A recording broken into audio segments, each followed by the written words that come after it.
नमस्कार। सीतापुर लोकसभा सीट पर कांग्रेस प्रत्याशी बदले जाने के बाद सुस्त पड़े लोकसभा चुनाव में जान आ गई है।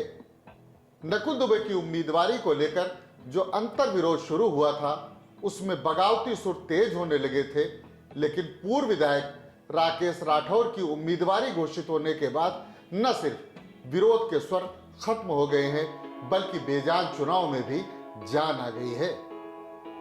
इंडिया गठबंधन में सीतापुर लोकसभा सीट कांग्रेस की झोली में आई है। यहां पर समाजवादी पार्टी कांग्रेस का समर्थन करेगी। इस सीट पर कांग्रेस ने बसपा सरकार में मंत्री रहे नकुल दुबे को अपना उम्मीदवार घोषित किया था।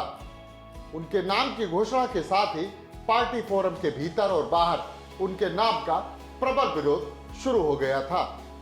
बगलगीर समाजवादी पार्टी के लोग भी नकुल दुबे के नाम का खुलकर विरोध करने लगे थे, लिहाजा कांग्रेस पार्टी को अपना फैसला पलटना पड़ा।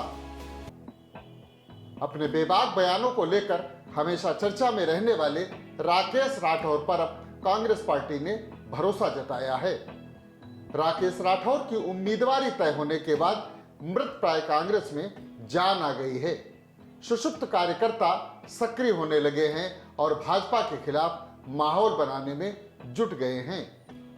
इस लोकसभा सीट पर पिछले 3 दशक के भीतर जनार्दन मिश्रा के कार्यकाल को छोड़कर पिछड़ा और मुस्लिम वर्ग का कब्जा रहा है। लिहाजा कांग्रेस ने भी पिछड़ा वर्ग के भाजपा प्रत्याशी राजेश वर्मा के मुकाबले पिछड़ा वर्ग के ही राकेश राठौर को मैदान में उतारकर अपनी गलती सुधारने की भरसक कोशिश की है।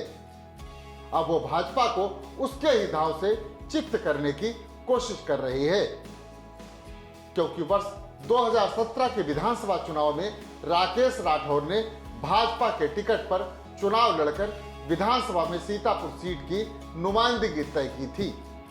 अपने बेबाक बयानों को लेकर राकेश राठौर हमेशा चर्चा में रहे और हुकूमत से टकराने में भी कभी गुरेज नहीं किया।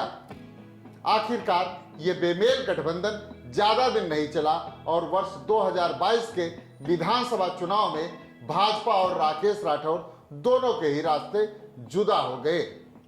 राकेश राठौर ने समाजवादी पार्टी का दामन पकड़ा तो वहां भी उनके साथ बेवफाई हुई, लिहाजा उन्होंने कांग्रेस का हाथ मजबूत करने का इरादा किया और कांग्रेस पार्टी के भीतर सीतापुर सीट पर अपनी दावेदारी पेश की। कांग्रेस ने अब अपनी भूल को सुधारते हुए नकुल दुबे की जगह राकेश राठौर को उम्मीदवार घोषित किया है, जिसके बाद ठंडे पड़े लोकसभा चुनाव में अचानक सक्रियता आ गई है। लोगों की जुबान पर चुनाव की चर्चाएं तेज हो गई है और चुनाव के समीकरणों की समीक्षा अभी से की जाने लगी है। चुनाव की सरगर्मियां तेज होने के बाद क्या समीकरण बनते और बिगड़ते हैं, जनता का रुझान क्या कुल खिलाता है, ये सब तो बात की बात है, लेकिन इतना तो जरूर है कि राकेश राठौर के कांग्रेस पार्टी से उम्मीदवार घोषित होने के बाद चुनाव दिलचस्प मुकाबले की ओर बढ़ चला है। धन्यवाद।